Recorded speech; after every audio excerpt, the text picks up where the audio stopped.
Good morning, everyone.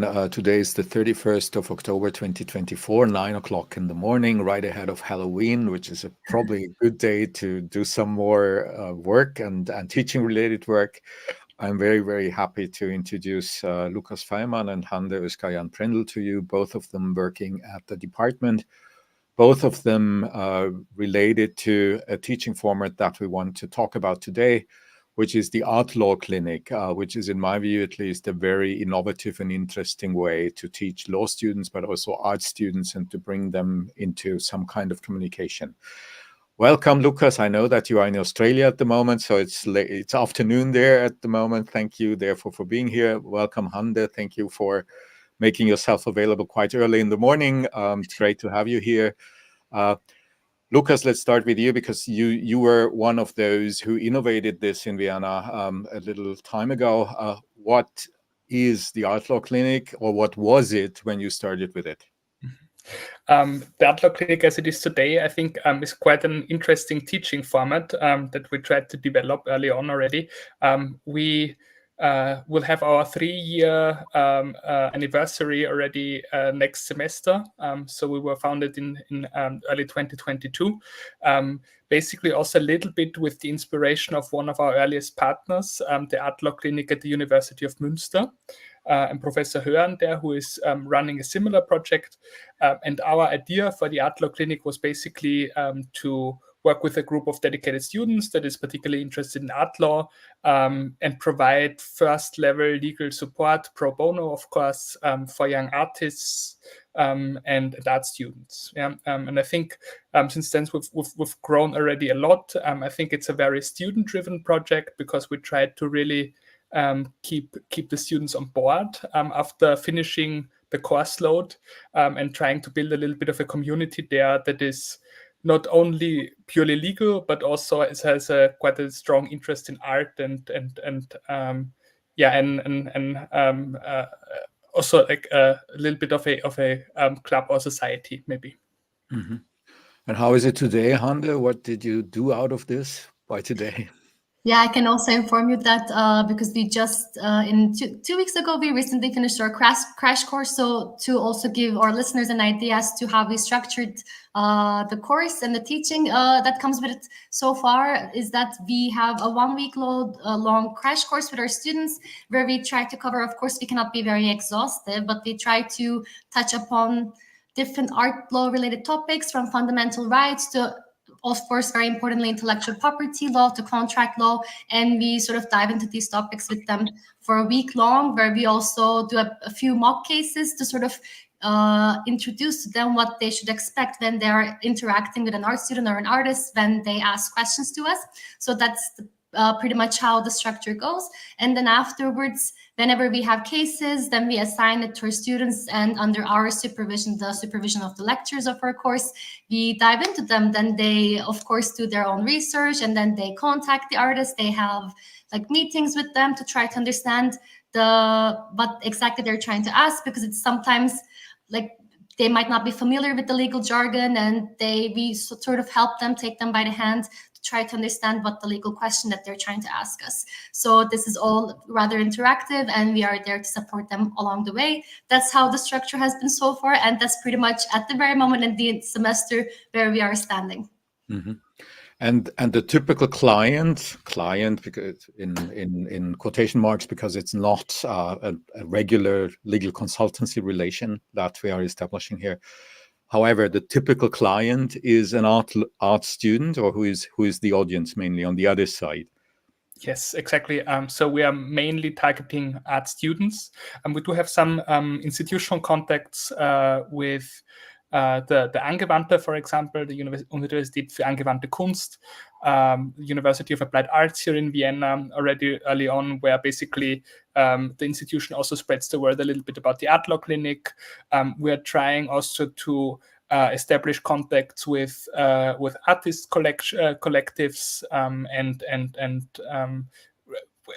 with the idea that basically we provide a free service that is just beneficial for them. Yeah. So we don't we won't check any IDs if a person really is an artist or not in the end, or an art student at the end. The idea is just to have a very open space where young artists primarily can come to us and ask their questions. And I think it's rather interesting with which questions they approach us most of the time. So I think first, I think the first big group that we're seeing is that it's mostly related to how do I make my first commercial steps as an artist? So I've produced some artworks, and I want to sell these artworks now on my website or in any other form. And how do I do that? Can I legally run a online shop, or do I need a government permit? How do I do taxes on that? Or what does that mean from a social security perspective, for example? So I think that's very technical most of the time. And I think the second group that is also rather interesting on cases that we get that's really, really creative and really out of the box sometimes when they have come up with a very specific problem. For example, that a artwork disappeared or got damaged because it was made in a specific condition or with specific material, and the contract partner of them didn't take care of it necessarily, and there is no written contract, and that to investigate then and to really approach from a legal perspective is also interesting and nice, I think, for our students. Yeah, if I can add up on that, perhaps, because of course, like our crash course is only taking place like for 1 week long, right? So, and as I said early on, in the topics that we're teaching the students, we unfortunately cannot be exhaustive because we don't have a lot of time with them.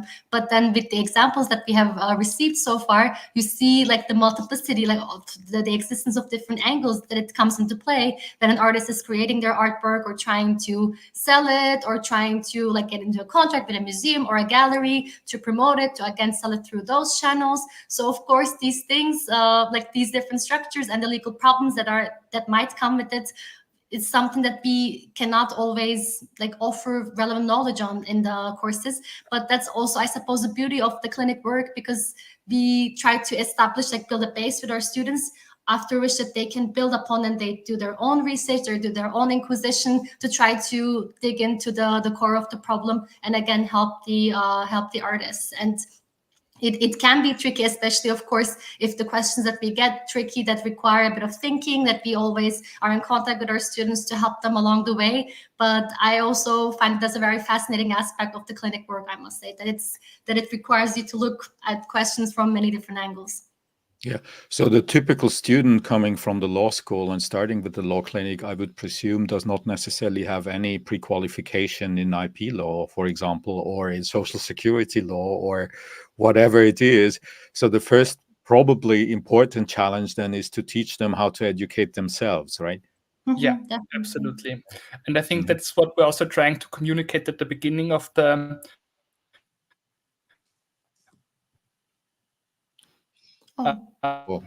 Lukas, unfortunately, there is a bandwidth issue with your side. Can you hear me? The course usually that the cases. Okay, anymore now? It's better now. I'm back. Yes. Okay. Go ahead. Sorry for that. It's a long way back to Austria. It is. Also for the internet. You look like being on the moon to us at the moment. Yeah, I was saying, we're trying to communicate that they might be confronted with a problem that no one ever has basically thought before, maybe, and that research will be one particular important skill. I think when we first set out the course, we did that a little bit with our legal education background, and that usually involves with how to teach people the abstract law and how to apply that abstract law to a case at hand, because that is what we usually do in law school. I think the social aspect of the law clinic is also for our students most of the time one of the most important learnings, because this time it really involves communicating with people that have a completely different background. And are not familiar with all the concepts, legal concepts, and communicating what you're trying to say and to learn how to say that in a layman form is incredibly important. I think when we had one of our first cases, we had very brilliant students, and we have brilliant students every year that were writing very great case analyses basically of cases that were provided from art students. They were from a if I would grade them maybe in a course where I give that case in that form, that would be definitely a great mark, right? But I think it didn't catch the essence that we are communicating then with a real person behind that might not understand a single word that's in there. And might not even be interested in understanding a single word, right? Because yes. I think from a typical artist perspective, law is an annoyance you want to avoid, Yes. right? So, exactly. Yeah, definitely. So you usually you try to get legal problems out of your way somehow. But I think that maybe talking about the other side, then about our contacts to the artists communities, they are also incredibly thankful when they hear that there is an initiative like us that is helping them with their problems in that sense. Mm-hmm. Yeah, and once they got that, it's usually a very nice encounter. Mm-hmm. Definitely. Yeah, Hande, I mean, coming back to the crash course, so I mean, one of the problems I would see here is that probably a crash course in IP in a few days is not really that useful.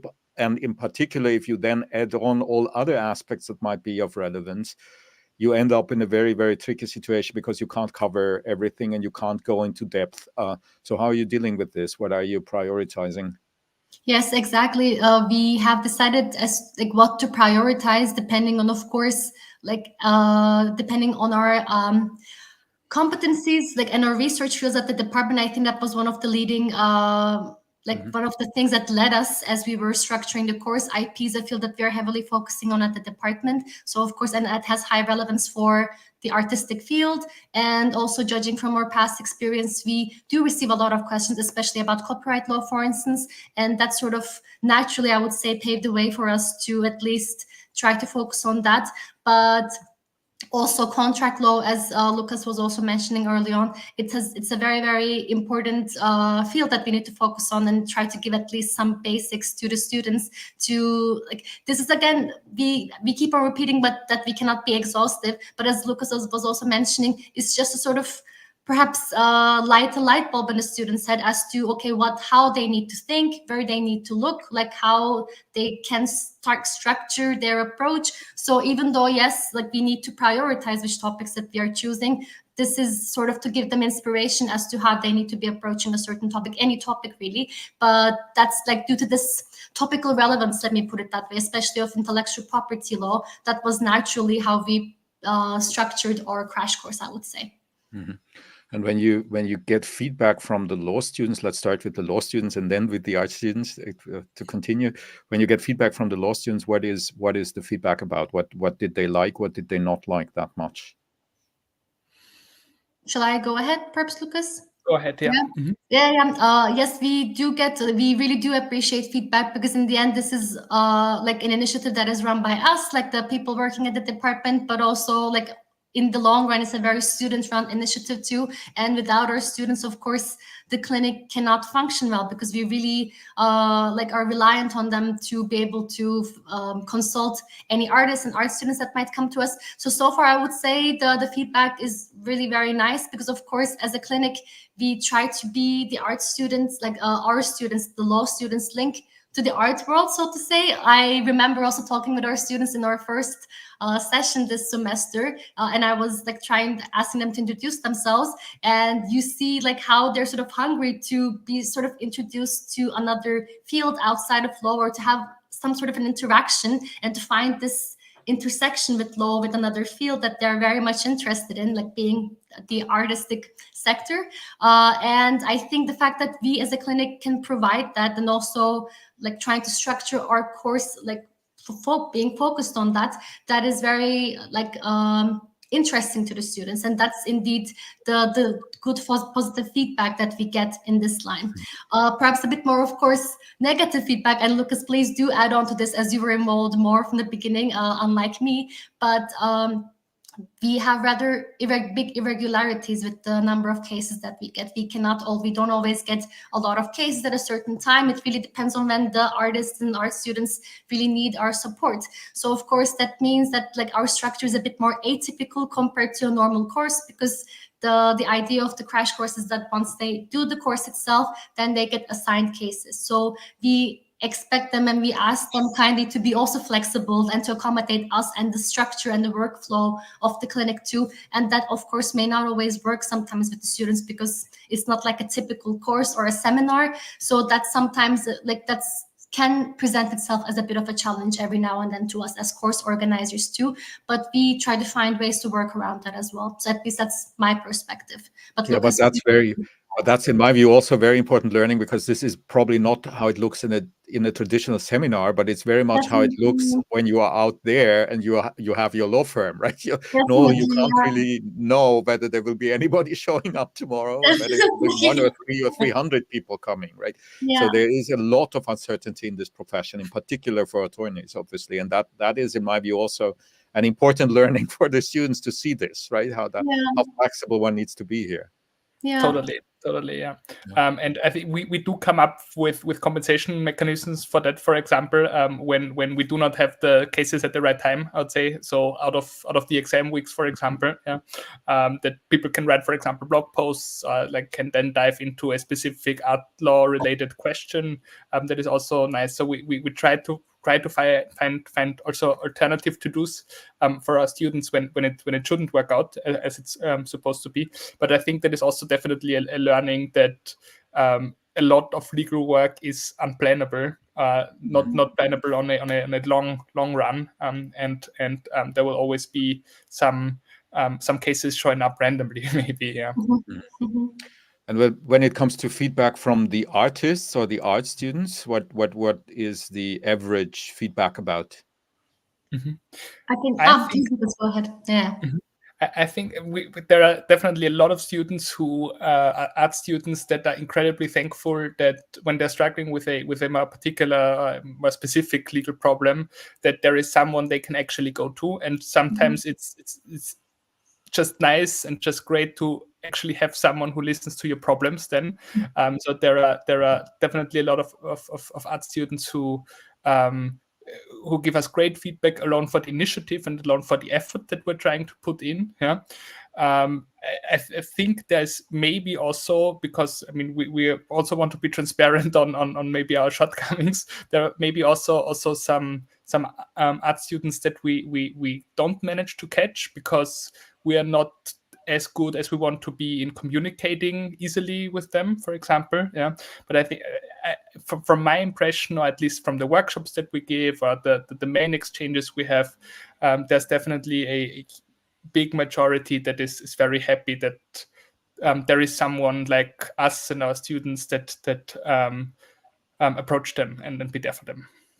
Yeah, if I can add up on that, like communication is indeed a bit of a challenging part for us to try to spread the word on our existence to begin with, and that we are there to help them, and like we are like not like typical, like we are not lawyers, like they're our law students, they're not qualified lawyers, but it's a service from students to students. So it's like we're trying to emphasize like a bit more relaxed setting, or like more safer setting of like how they could exchange thoughts on their questions. So this is something we try to heavily emphasize when we're trying to promote our clinic. Of course, I think there's always a bit more like perhaps a bit of a taboo as to how the legal professionals look like, and like the topics themselves might be a bit difficult to even articulate and to approach.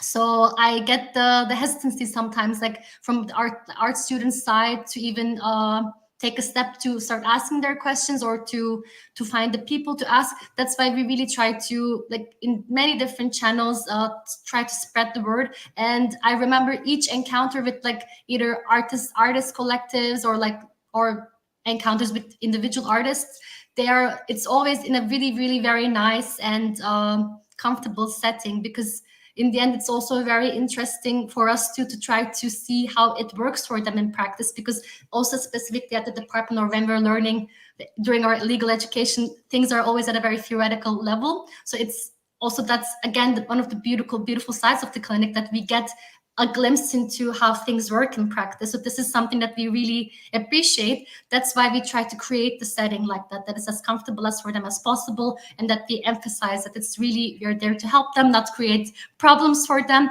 and that we can exchange any thoughts and questions they have in a very safe and comfortable setting. So that's why, like, so far the interaction that we had were wonderful, but of course reaching enough people, or like reaching bigger groups of people, like from different artistic fields, for instance, that's still a bit of a challenge. We really are trying to work on that to expand our reach, so to say.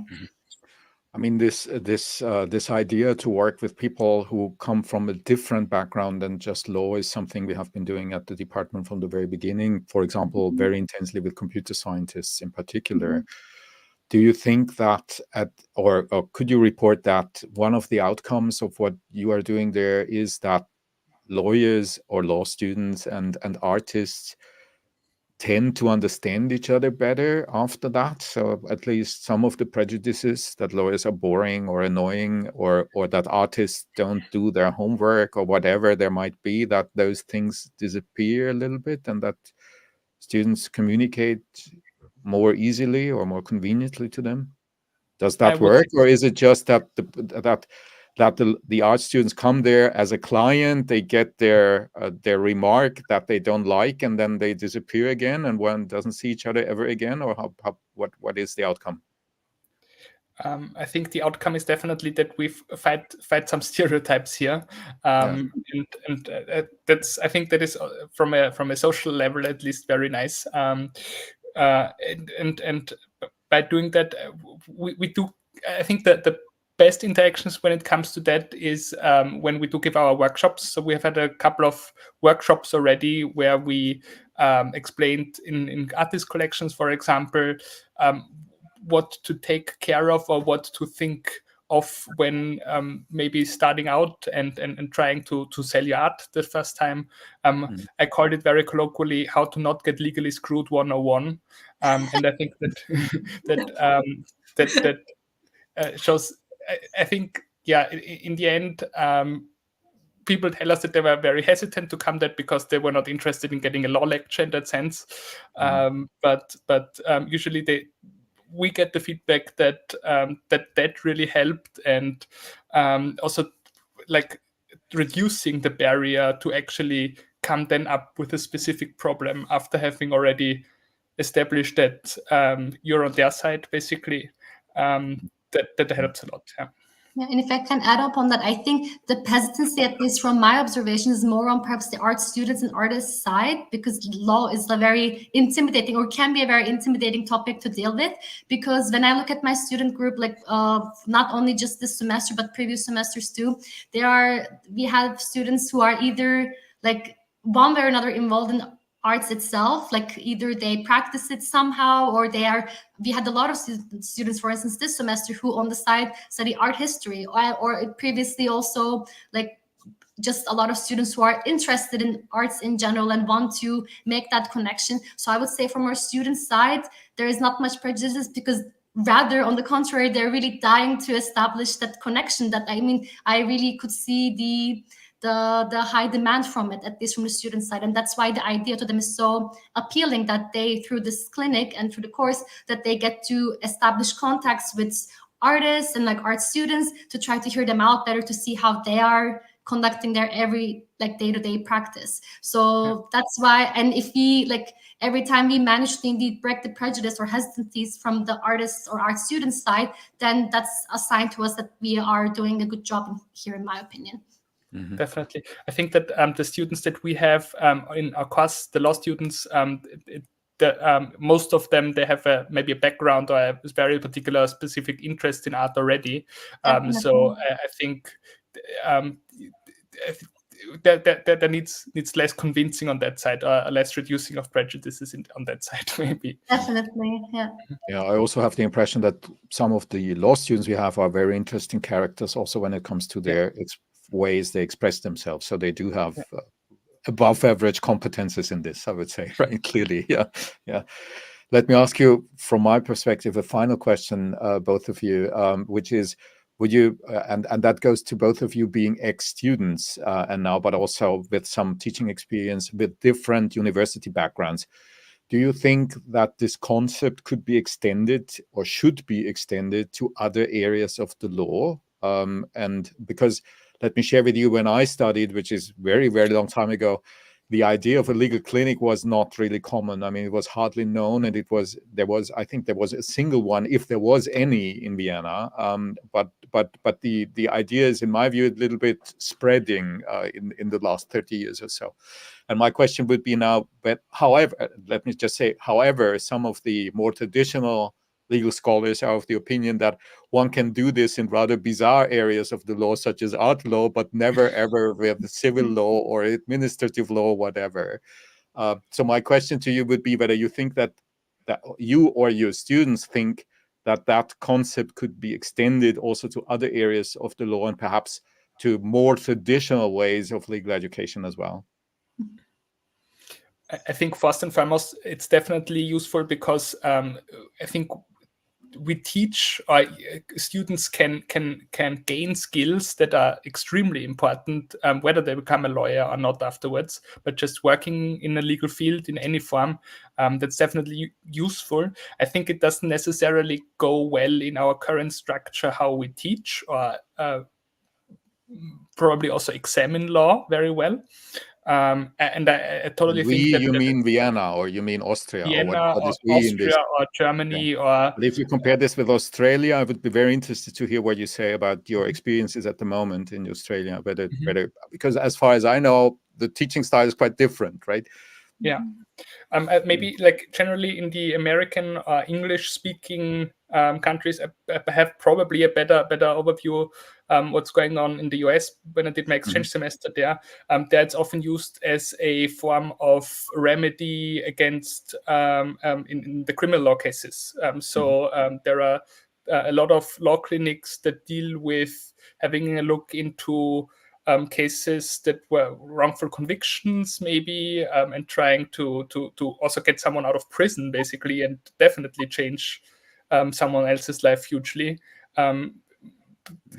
It seems that there is definitely a room for that as well. Yeah, I'm not so sure if that's the case also in Austria or in the German-speaking world. But I think you can definitely do. I think I also heard that Vienna started now a consumer law clinic as well. So that is more, I think, in the classic civil law domain, where that also could potentially work. And there's definitely a lot of casework that could be potentially interesting. So yeah, I also see that this definitely is a concept that is on the rise. Yeah, if I can add upon that, I also completely agree. Of course, like it's a matter of assessing perhaps how it fits the curriculum of a law school. And like I have a Turkish law background. I studied in Turkey, my bachelor's, and at least when I was studying, again, like the approach with at least more like the topics that you had to like study, it's very, very traditional still. So I think also this type of concept, legal clinic concept, could come off as a bit odd, but I also have the feeling that it's a bit more in demand, because of course it's always like it's a very, very nice balance and very nice combination to see the theory, but also to have a bit of a glimpse into how things might work into practice, especially when you're still a student, because then you don't like feel like you don't have a clue as to what you might expect when you sort of embark on your future career. Of course, it might depend on the topics, yes, but I don't see why this cannot be like this as a teaching format cannot be experimented, because I think it's really, really very valuable, and it's just a matter of like structuring how and like to assess how you put the structure, what you teach the students, and how you supervise the students. And as long as there is this good interaction with the students and that you can rely on one another, that's, I think, how a clinic can function well, in my opinion. And then I don't see why this wouldn't work with any other format. For instance, like I know you said, Nicholas, as perhaps it happens more in quirkier legal fields. I know in Turkey, for instance, this is something that's been tried. At least people are trying to do it in a university on sports law. Like that's again something that's being tested there. But yes, I see the interest, because it's a very, very niche field, and then introduction into that topic, then of course perhaps is eased through the clinic to this particular niche field. But again, as I said, I don't see why we couldn't try this out with more traditional topics as well, because one way or another we need to also cover these fields. Again, we discussed, it's not like we only do topics on like copyright law, IP law, or like art contracts or whatever, but the topics that we are tackling here also very much cover company law, tax law, or like civil law. So we cannot, again, function in a bubble. So we have to check these fields too. That's why this sort of, our experience sort of shows me that it partly works. So why not test it? Yeah, by listening to you, I got another question, Hande, because I think I have a little bit of an answer to what you're saying about the reasons why this is probably not or possibly not extending, which is the workload and the challenge for the professors or the teachers, right? I think, I mean, from an educator's point of view, the easiest way to teach is you prepare your class, you go into the class, and you have zero communication, and you just do your thing, and then you leave again, right? And the more communication you have, and the more things that you might not have expected might happen in class, the more challenging it becomes for the educator. So my question to you is whether how challenging it is for you personally, and if you compare this with other teaching formats that you went through already, whether my assumption that the workload and also the brain energy that you need in order to master those challenges is higher than in an average course. Yeah, if I may, perhaps, like my answer to you would be yes, Nicolas. I would say that the workload is definitely higher because, of course, it's not like a typical lecturing format that you give the lecture, you don't have to interact with the student, and then you go. That's the complete opposite to how a clinic should work and how it works. You need to have a good communication, like with the students, and like you need to make sure that you set the expectations straight and you have a clear sort of structure as to how you tackle topics, not only the teaching aspect, but also the consultation of the cases, and then how the structuring, the next steps go. So of course that requires a lot of hands-on approach from us, because again, this initiative is run by a few people. Also, I must really emphasize too that we have a few students who support us immensely in the work that we are doing, and I think that's also that would be partially my answer to your workload question, because I think, as I said, without the loyalty of our students and without their enthusiasm to really add to this project, to become a part of this project, then sustaining this workload would be really, in my opinion, rather challenging. But the fact that we have a lot of invested students who are invested in the idea, because they find this interaction with art and law very valuable, that also really helps us manage the workload a lot. At least judging from how it's going for me at the very moment, that would really be my very transparent and sincere answer. And that's something I think, as Lukas also said before, this idea of building a community, that's why, especially for clinics, I think this is especially important. Mm-hmm. Absolutely. Maybe on that spot, also a very big shout out on everyone in our student board, and also the current course who are doing great work on making that vision that we have a reality. Yeah. Okay. Is there anything you want to add, or did we cover everything which is important to you? Perhaps just a shout out to anyone who's interested to interact with us. If you have questions if there are any artists or art students watching, we hope you don't look intimidating, so you can come to us with any questions that you might have. So that might be a bit of promotion that we do perhaps with this as well at the very end. Thank you very much. Thank you, Hande, for this. Thank you, Lukas, for this. Thank you to everyone who listened to this. I do hope that you agree with us that we don't bite and we are not dangerous, and hopefully useful. If you agree to this, then kindly spread the news that this is offered by us at the department. And thank you very much once again for being with us. I do hope that we stay connected. I do hope that you stay interested, and that all of us stay as healthy or become as healthy as possible. Thank you very much. Have a good afternoon or a good morning, depending on which time zone you are. All the best. Bye-bye. Bye-bye. Bye.